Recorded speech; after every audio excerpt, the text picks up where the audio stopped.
بالله من الشيطان الرجيم بسم الله الرحمن الرحيم الحمد لله رب العالمين والصلاة والسلام على أشرف الأنبياء والمرسلين وعلى آله وأصحابه رسول الله أجمعين اللهم اغفر لنا ذنوبنا ولوالدينا وارحمهما كما ربيانا صغارا ولجميع المسلمين والمسلمات والمؤمنين والمؤمنات الأحياء منهم والأموات اللهم إنا نسألك سلامة في الدين وعافية في الجسد وزيادة في العلم وبركة في الرزق وتوبة قبل الموت ورحمة عند الموت ومغفرة بعد الموت اللهم عون علينا في سكرات الموت والنجاة من النار والعفو عند الحساب ربنا ظلمنا أنفسنا وإن لم تغفر لنا وترحمنا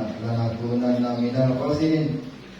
Ya Allah, ya Tuhan kami, pada hari ini ya Allah 4 Februari 2022 pada hari Jumat ya Allah, kami di SMA Negeri 1 Padangan Tinggi ya Allah membuat sebuah acara sosialisasi aksi nyata guru penggerak budaya positif, pengibasan pemikiran Ki Hajar Dewantara dan budaya positif di lingkungan SMA Negeri 1 Padangan Tinggi ya Allah.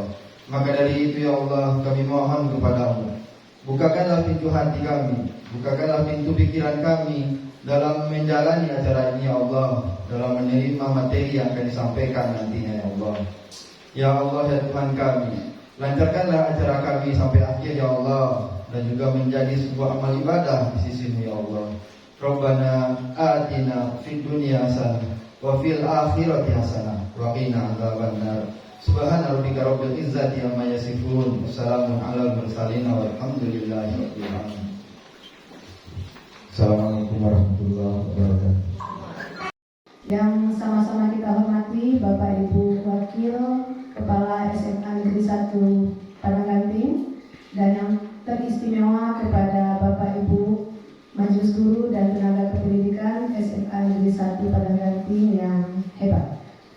Pada hari ini Jumat 4 Februari 2022 sengaja kita berkumpul di labor biologi ini untuk melaksanakan kegiatan sosialisasi dari program Guru Bergerak.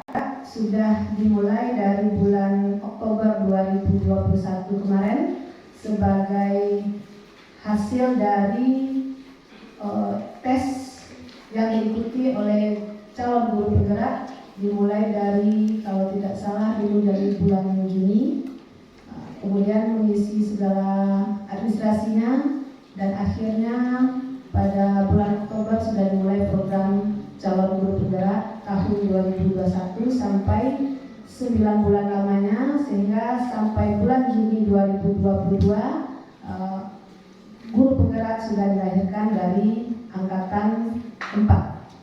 Jadi yang program guru penggerak sekarang ini sudah masuk ke angkatan 4. Angkatan 5 sedang dites oleh asesor guru penggerak. Angkatan 6 sedang mengikuti administrasinya. Kemudian angkatan 7 ke depannya itu sudah bisa diikuti oleh semua guru di seluruh kabupaten kota. Kalau angkatan 6 mulai dari angkatan 1 sampai angkatan 6 itu dibagi-bagi kabupatennya. Siapa yang bisa mengikuti sudah diatur oleh dinas pusat, pendidikan pusat, kementerian pusat. Untuk angkatan 7 kabarnya semuanya bisa ikut dalam program calon guru bergerak. Kami harapkan di sini sebagai kepala sekolah semua kita mengikuti calon guru bergerak di angkatan 7. Menghadiri kegiatan kita pada hari ini. Untuk tidak memperpanjang waktu, Pak, kami tadi sudah langsung sesuai dengan pesan Bapak tadi, jam 9 sudah langsung dimulai, sudah langsung pembukaan, dan kebetulan Ibu Pengawas Satuan Pendidikan kita tidak bisa hadir pada hari ini. Kami juga mengundang asesor guru penggerak Kabupaten Tanah Datar, yaitu Bu Melvi, tetapi beliau juga ada kegiatan IHT pada hari ini, sehingga beliau berpesan tolong ucapkan mohon maaf kepada Pak KCD dan kepada kita semua, beliau tidak bisa hadir bersama-sama kita pada hari ini. Untuk itu kita berikan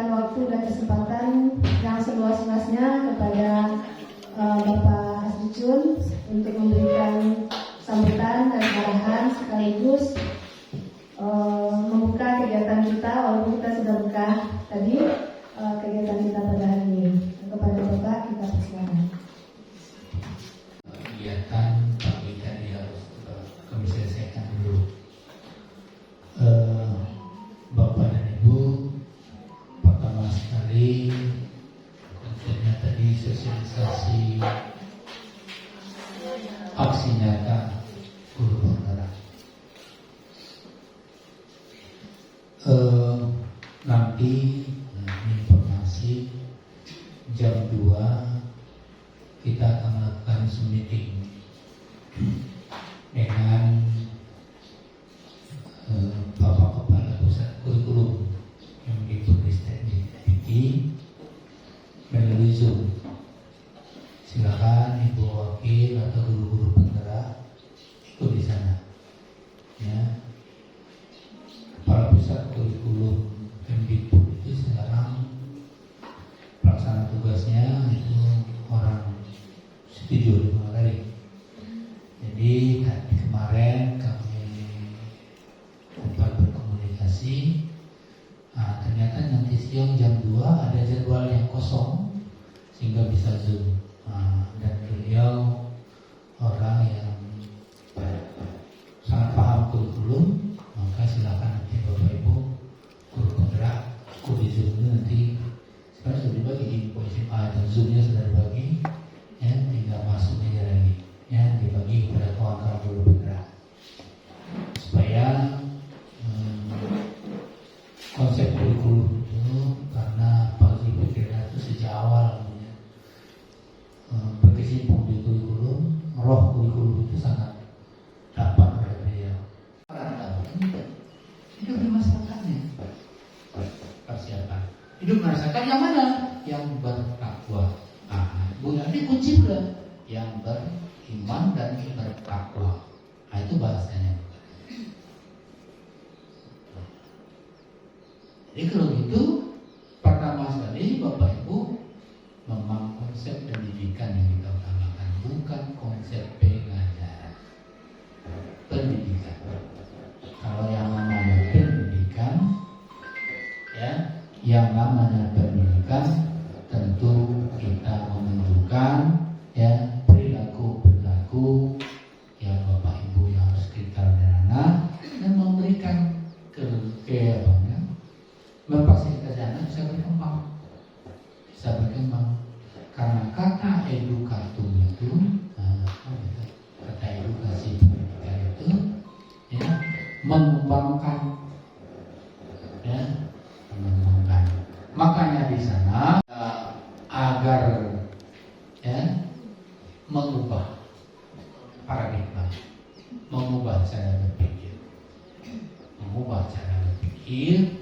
ya, mengubah cara pembelajaran.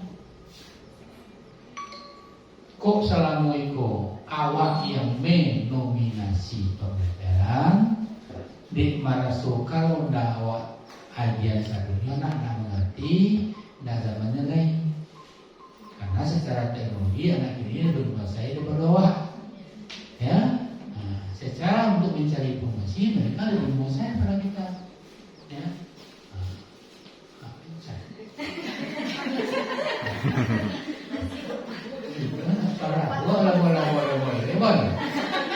Bola di mana tuh Pak? Nah, si bola tuh balik lagi lah. Negara lagi si bos setengah jam. Tapi yang 2 hari harus selesai mau ya? Iya Pak. 2 hari transfer pay saya. Jadi harus mengubah cara pembelajaran. Terus lagi yang keduanya apa? Ya, menerapkan, ya, karakter. Jadi menerapkan. Tiganya baru memfokuskan kepada pengetahuan untuk hidup mandiri. Pengetahuan untuk hidup mandiri. Jadi kalau pengetahuan untuk hidup mandiri, jangan lupa pengetahuannya pengetahuan terapan.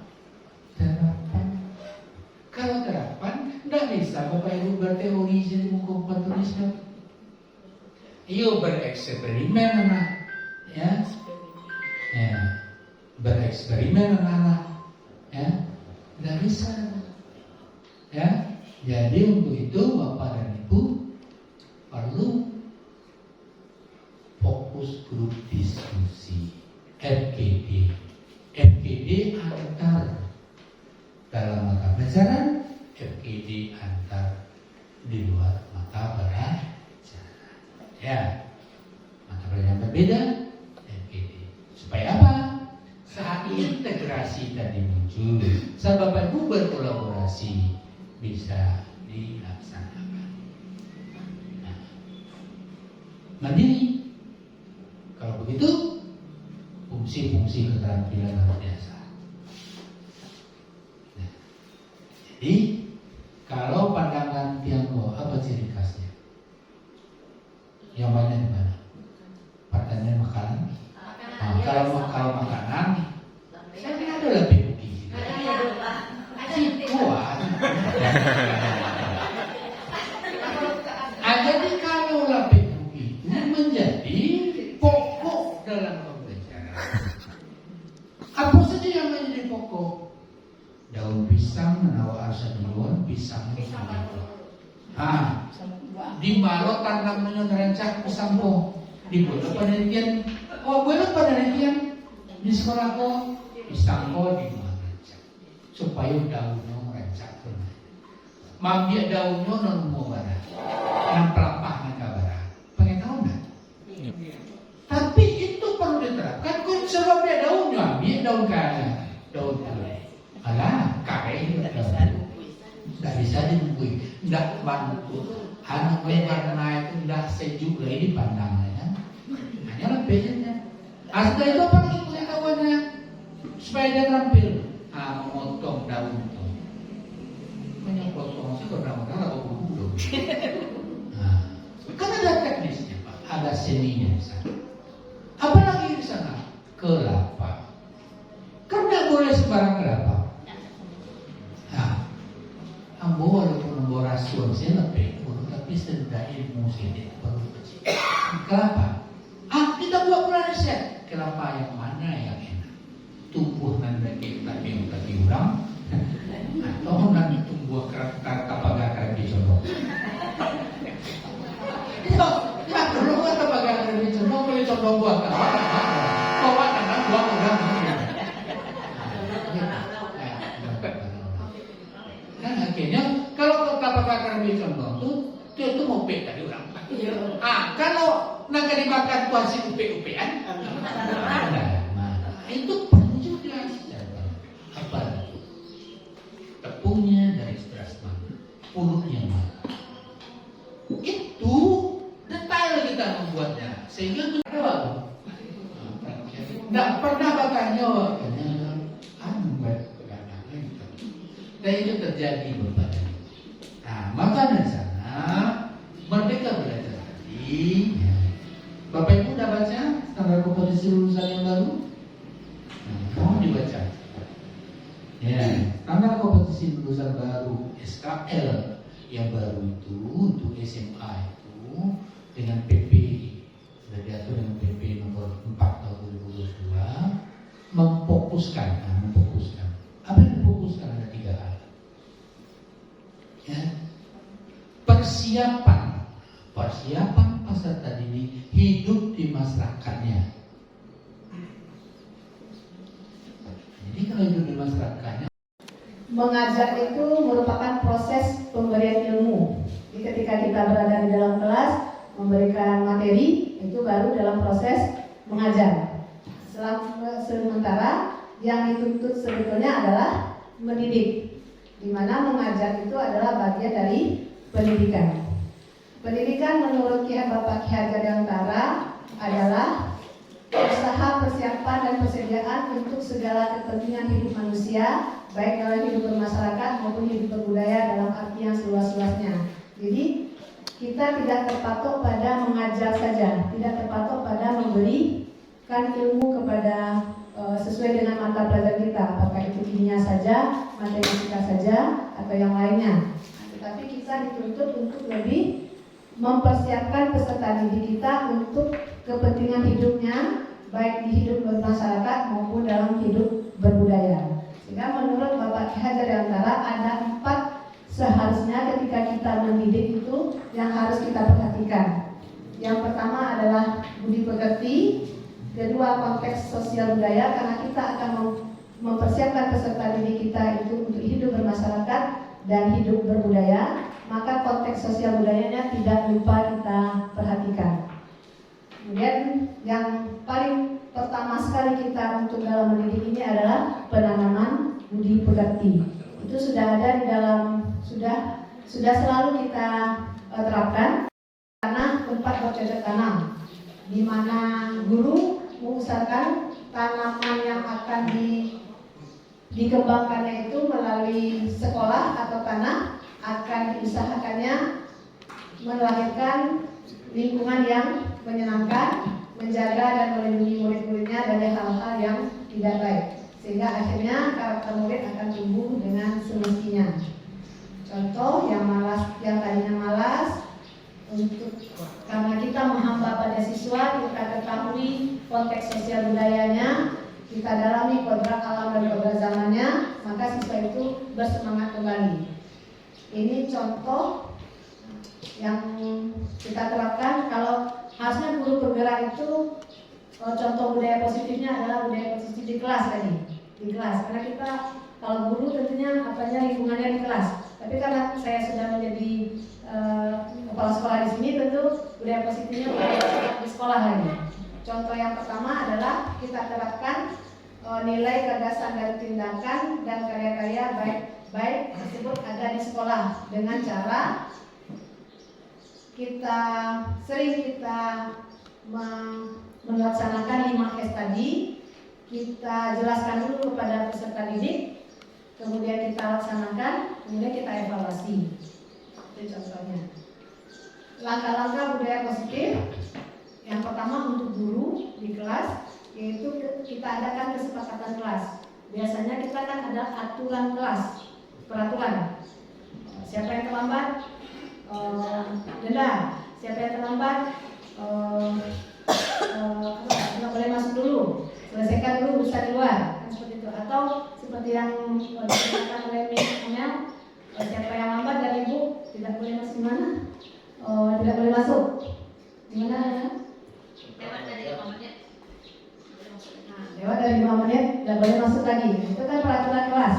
Nah, tetapi kita untuk melahirkan peraturan kelas itu bisa dilaksanakan oleh kita semua, maka kita adakan dulu kesepakatan. Itu sudah kita laksanakan itu, sehingga anak dengan sukarela, kalau dia terlambat dari Miss Amel, dia akan tidak masuk. Terlambat 5 menit dia tidak akan masuk. Tetapi tentunya itu kalau tidak masuk, itu tentu akan menyebabkan kerugian lagi kepada siswa. Kita dalami dulu. Kalau menurut saya dari konteks kodrat alam, kemudian konteks sosial budaya, penanaman budi pekerti, kita tanamkan dulu budaya untuk tidak terlambat. Dan yang paling penting kita pahami untuk melaksanakan kesepakatan kelas tadi adalah kebutuhan manusia. Dan ketika ada masalah dengan siswa terhadap kita, maka kita laksanakan segitiga restitusi. Di mana segitiga restitusi ini nanti kita akan lihat videonya yang sudah saya buat. Misalnya penerapan budaya positif di sekolah, setelah kita sepakati bersama siswa tadi di lapangan bahwa harus disiplin. Seperti saya di awal saya masuk sini, 7:30 kita sudah mulai pembelajaran. 7:15 anak ibu sudah berada di sekolah, dan 7:30 itu sudah mulai pembelajaran. Paham anak ibu? Mereka jawab paham. Akhirnya besok harinya saya lihat semuanya sudah bisa masuk ke dalam kelas pas 7:30. Walaupun ada beberapa orang, 10 orang yang masih terlambat, itu yang akan kita tanya dulu. Kita beri kesempatan mereka untuk menjelaskan apa penyebab dia terlambat. Jangan langsung kita beri hukuman dulu. Walaupun kemarin ada sanksinya bersihkan di sekitar sekolah kita ini, tapi durasinya masih tetap belum lama, masih dalam batas wajar-wajar saja. 1 jam pelajaran 30 menit. Nanti misalkan lambat-lambat dia akan paham itu akan merugikan dia sendiri. Sehingga orang yang terlambat-lambat sudah bertukar ya Pak ya. Sudah bertukar orangnya, tidak itu saja. Kemudian kita terapkan bertanggung jawab terhadap diri sendiri, sehingga akhirnya dia tidak melakukan hal-hal yang akan merugikan dia sendiri. Kemudian budaya positif yang terakhir yaitu kebersihan. Ini sudah mulai dari awal saya di sini, ini anugerah sekali, sudah saya bilang, saya masuk ke SMA 1 Padangan Tim, ini merupakan hadiah dari Allah kepada saya, di mana guru-gurunya, peserta-peserta didiknya, untuk hal ini tidak terlalu susah saya untuk melaksanakannya, karena semuanya paham. 7/4 banyak yang sudah hadir, kelas setengah 8 tidak ada lagi yang terlambat. Untuk anak-anak kita yang terlambat sudah diproses oleh tiket, dan dengan penuh kelembutan, dengan penuh kasih sayang sudah diproses anak kita tersebut. Dan seperti itu Bapak-Ibu nampak di itu sudah kita lakukan pendekatan. Jika anak terlambat datang ke sekolah, kita tanya dulu kenapa terlambat nak? Oh tadi makan lalu ya. Nah itu kan kebutuhan dasar dia. Makan dulu di kantin Bu, karena di rumah belum disediakan oleh orang tua. Bagaimana selanjutnya? Bagusnya, nah, itu posisi manajer. Kalau posisi pemantau, kalau terlambat hadir, maka sanksinya ini, langsung kerja. Kalau posisi manajer, kok terlambat nah? Itu Bu. Bagaimana sebaiknya? Itu Bu. Kedepannya Pak, saya akan itu Bu. Nah, dia yang memutuskan sendiri apa solusi yang terbaik untuk dirinya sendiri. Kemudian keamanan dan keselamatan. Ini dia akan merasa nyaman selama di dalam kelas atau di lingkungan sekolahnya. Misalnya ada proses bullying di kelasnya, sehingga dia tidak aman rasanya pergi sekolah. Dia harus merasa aman ketika berada pada suatu lingkungan. Itu harus kita pahami juga. Kemudian ada yang ketiga, cinta dan kasih sayang. Dia sering mencari aja kawannya, atau lalu aja di kelas ini. Dia butuh yang namanya cinta dan kasih sayang, tanyuan secara pribadi. Kita sentuh secara dengan penuh cinta dan kasih sayang. Dia butuh itu karena di rumahnya dia tidak dapat seperti itu, misalnya. Kemudian atau berlebihan mana cinta dan kasih sayang dari orang tuanya, dikekang di mana misalnya. Dia mengamang anaknya, sehingga percaya dirinya. Nah, itu yang akan kita bangkitkan melalui pendekatan kita kepada siswa. Ada yang butuh penghargaan, lah banyaknya yang kerajaan tidak jual awal hadiah penghargaan. Penghargaan itu tidak hanya berupa piala, berupa sertifikat, tidak, tetapi dengan kalimat-kalimat yang pujian. Itu akhirnya membuat mereka merasa dihargai. Kemudian yang kelima adalah aktualisasi diri. Dia mau mengembangkan bakat dan minatnya di dalam kelas kita. Kita coba siapa yang bisa menjelaskan ke depan kelas. Ini pertama penanti yang suruh yang itu jual, walaupun memang menunjuk yang itu jual, tapi bagi kesempatan kepada mereka yang lainnya. Pasti ada yang menyinggung buku sebenarnya, tapi kadang malu karena tidak percaya diri, karena kurang dihargai selama ini. Yang bakar aja kawannya, nah kamu kok kawannya. Maksudnya yang mengajar di kelompok Pinyo yang kamu yang mengajar tadi. Insya Allah dengan kita memahami kebutuhan dasar manusia ini, anak-anak kita akan berkembang pribadinya menjadi ke arah yang lebih baik lagi. Nah, ini yang segitiga restitusi tadi, di mana segitiga restitusi teori kontrol yang dinyatakan oleh William Glasser, yaitu menyelesaikan masalah dan bertujuan untuk membangun disiplin dan budaya positif. Kita bukan untuk menebus kesalahan, tetapi belajar dari kesalahan. Yang kedua, memperbaiki hubungan. Yang ketiga, restitusi adalah tawaran, bukan paksaan. Kita tawarkan dulu bagaimana sebaiknya. Nah, jangan dari awal datangnya solusi masalahnya. Kemudian restitusi menuntut untuk melihat ke dalam diri mereka sendiri. Restitusi mencari kebutuhan dasar yang berdasari tindakannya, apakah fisiologinya, cinta dan kasih sayangnya, penghargaan, aktualisasi diri. Nah, di antara 5 kebutuhan dasar tadi. Kemudian untuk restitusi inilah cara yang paling baik untuk menyelesaikan masalah. Dr. William Glasser tadi menyatakan orang yang bahagia akan mengevaluasi dirinya sendiri. Sudah beberapa minggu ini melihat masih ada sampahnya yang kalau Anda selesai makan minum atau makan permen, minum gelas dengan gelas kemasan, botol kemasan, maka dibuang begitu saja. Itu masih ada nampak sama itu. Tong sampah sudah banyak di sekolah kita. Silakan pegang dulu, jangan dibuang sembarangan. Karena dari TK kan sudah Anda ketahui itu. Buanglah sampah pada tempatnya. Tinggal mungut saja sebentar, taruh di tong sampah. Kan tidak terlalu berat pekerjaannya itu. Bisa? Selanjutnya, sehingga sampah-sampah plastik, sampah apapun tidak ada yang bertebaran di sekolah kita. Tapi untuk sementara waktu tidak terlalu banyak, tapi masih ada nampak sama Ibu. Untuk kedepannya tidak ada lagi yang seperti itu. Apalagi di jalan saya akan menampilkan demonstrasi kontekstual untuk modul 1.4 tentang budaya positif, di mana budaya positif dimulai dengan pemahaman kita terhadap kebutuhan dari peserta didik, kemudian posisi kontrol kita sebagai guru, dan dalam menyelesaikan suatu permasalahan bersama peserta didik, kita hendaknya menggunakan segitiga restitusi. Silahkan disaksikan tentang penerapan budaya dengan memperhatikan, dengan memahami kebutuhan dasar peserta didik, menempatkan diri kita sebagai kontrol dalam penyelesaian suatu masalah, dan menggunakan segitiga restitusi dalam menyelesaikan masalah siswa. Silahkan disaksikan.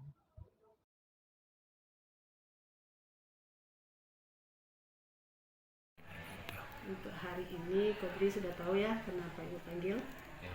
Kenapa Ibu panggil? Kenapa bisa terlambat? Terlambat banget. Jam berapa malam tidurnya? Jam 3. Jam 3. Harusnya kita di sekolah itu jam berapa harusnya tidur? Jam 11 dan jam 10. Jam 10, paling lambatnya jam 11. Nah, sekarang Kodri tidurnya jam 3. Sehingga paginya Tidak bangun. terlambat bangun. Bukan tidak bangun ya, terlambat bangun. Sehingga sampai di sekolah terlambat. Harusnya jam 7:30 sudah berada di dalam kelas. Kodri Jam 8 pergi. jam 8 pergi sekolah. Peraturan sekolah kita bagaimana? Setengah 8 sudah masuk. Setengah 8 sudah berada di dalam kelas, kemudian sudah mulai belajar. Bukan setengah 8 sampai di sekolah, apalagi jam 8. Selanjutnya bagaimana? Baiknya Tidur cepat dulu. tidur cepat. Kemudian kalau tidur cepat tentu Bangunnya pagi. bangunnya pagi, subuh jadinya. Nah, tadi itu tidak sholat subuh, Tidak. malam sholat Saya ada.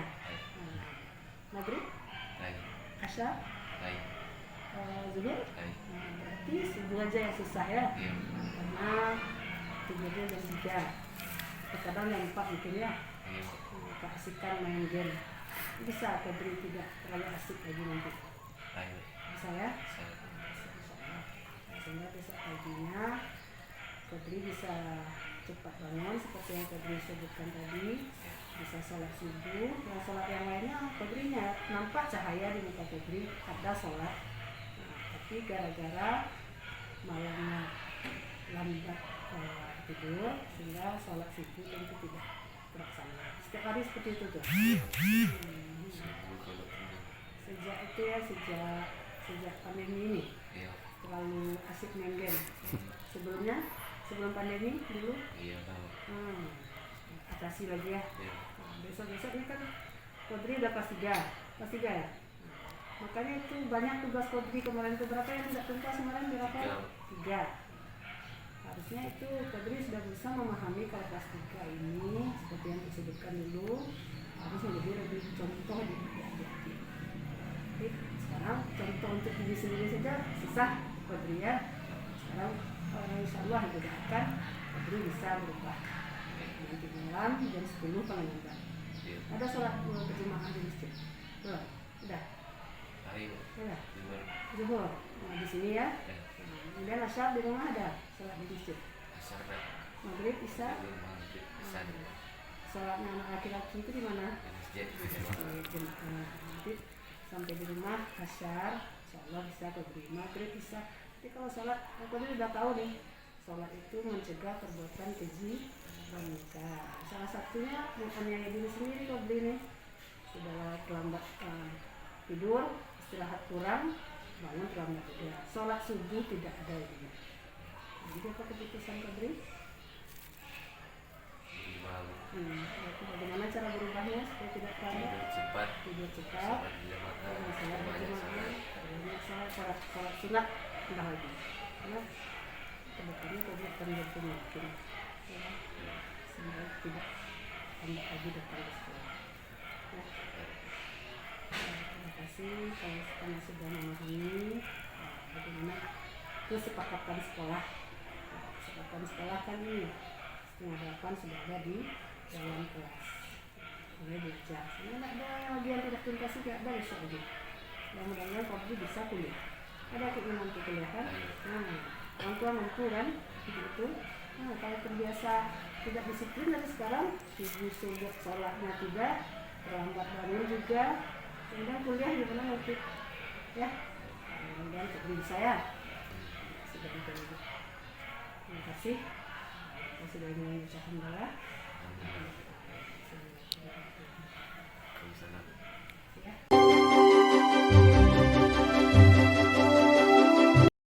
Berdiskusi apa aplikasi yang akan kita coba gunakan. Kan proyek itu sudah ada yang ambil ada Shopee, ada TikTok, ada pokoknya Tokopedia ya sudah berbeda masing-masing kelompok. Pada saat masuk di 10 IPA 1 rasanya pembelajarannya berhasil, tapi masih ada yang agak berat karena sekarang itu nggak perbaiki di 10 IPA 2 dan bahkan hasilnya jauh di luar ekspektasinya, ternyata sangat bagus. Ternyata anak itu bisa mempresentasikannya dengan bagus, ada teman yang belum mengerti dia bisa saling sharing di kelompok. Dia sudah tahu juga dengan yang disebut dengan imani, bahkan mereka lebih tahu daripada kita. Misalnya ada Spotify, ada ini apa kelemahan TikTok sudah dijelaskan semuanya. Jadi rata-rata anggota kelompok tahu. Setelah Bunda masuk IPS, pagi datanya mana laporan yang dibuat. Kalau ada slide silakan masukkan ke kalau mau WA saja kirim. Ibu yang apakan? Tidak ada yang bisa. Laporan kelompok juga tidak ada. Ada satu yang buat melihat hanya sekedarnya saja. Gitu. Jadi rasanya pada saat sampai di PS kebingungan. Setelah Anda jelaskan semua materi, akhirnya pada saat terakhir dan minta refleksi apa yang kita perbaiki untuk pembelajaran, dia jawab seperti ini, Bu, kurangan aja lah Bu. Itu di PS. Jadi di 2 kelas bagus, pas masuk di PS 1 kurangan aja lah Bu, kata 10 PS 1. Jadi pada saat pertemuan di 10 PS 2 dan 3 Anda berpikir lagi supaya menggerakkan PS ini lagi. Sudah banyak kartu-kartu yang diberikan tak dibaca materi itu, karena materi tidak di-share. Ada rubah bentuknya lagi, enggak mereka yang ke depan. Dan membuat pertanyaan-pertanyaan, ada lembaran-lembaran jawaban pasangan soal dengan jawaban. Ternyata juga nak bergerak mereka buka. Itu kerepotan rasanya masuk di PS, masuk di IPA, ternyata itu beda. Pak sekali, terima kasih Bu Linda. Harus kita lakukan. Yang pertama mengkondisikan peserta didik, fisik dan psikisnya. Apakah anak ibu sudah siap untuk belajar? Pagi hari ini sudah sehat semuanya, psikisnya itu, fisiknya. Kemudian buku-bukunya sudah berada di atas meja. Kita harus kondisikan seperti itu dulu. Jangan baru masuk ke dalam kelas. Assalamualaikum warahmatullahi wabarakatuh. Wah, pasang-pasang gitu bos. Tanpa memperhatikan peserta didik. Ya, ada 5 orang yang masuk ya. Itu keseringan karena terburu-buru waktu. Makanya di RPP kita itu pendahuluan berapa menit, ganti berapa menit, penutup berapa menit, supaya tepat waktu semuanya kita mengajarkan. Tentu kita harus tepat waktu juga masuk ke dalam kelas sesuai dengan kesepakatan kelas kita bersama siswa. Itu. Kemudian yang kedua adalah melakukan persepsi, mengulang kembali, menjemput kembali materi sebelumnya, baik itu di kelas 10 kita, kalau kita mulai dari kelas 12 misalnya materi hari ini bisanya berhubungan dengan materi di kelas 10 misalnya. Kita jemput kembali. Bisa juga melakukan melaksanakan teknologi sesuai dengan kodrat zaman sekarang. Menjadi YouTuber yang diharapkan nantinya. Nah, sehingga akhirnya mereka juga bisa tanpa malu-malu lagi. Halo guys, ini saya ada juga yang seperti itu, mengungkapkan dengan bahasanya sendiri.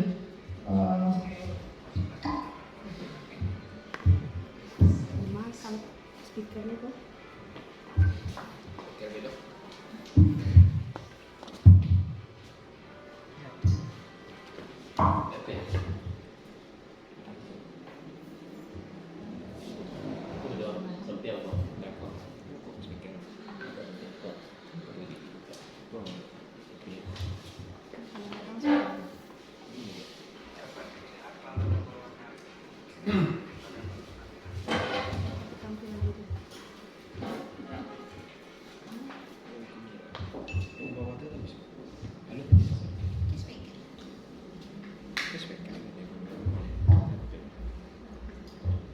Disuruh boleh speaker. Lah ada speaker yang bisa dibuka mama.